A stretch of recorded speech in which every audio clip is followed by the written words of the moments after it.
Tehát ezzel a dallal szeretnének kedveskedni Cuninak és Docinak a barátai 2024 nyarán tartandó esküvőjük alkalmából.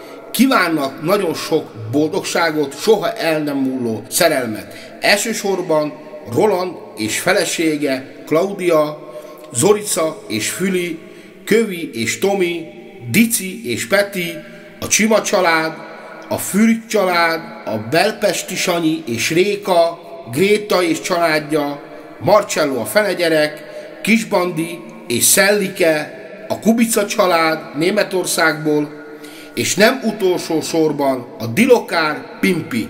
Legyetek szerencsések és Istentől áldottak!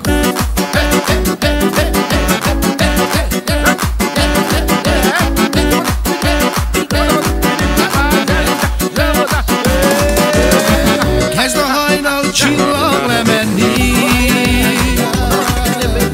kezdelek én téged szeretni, érzem én a szíved melegét,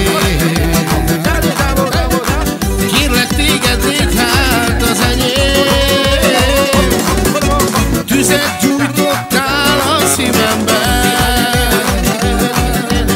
ami lobog szűteleg, fújhat a szél, eshet az eső, az én szívem csak te érted én.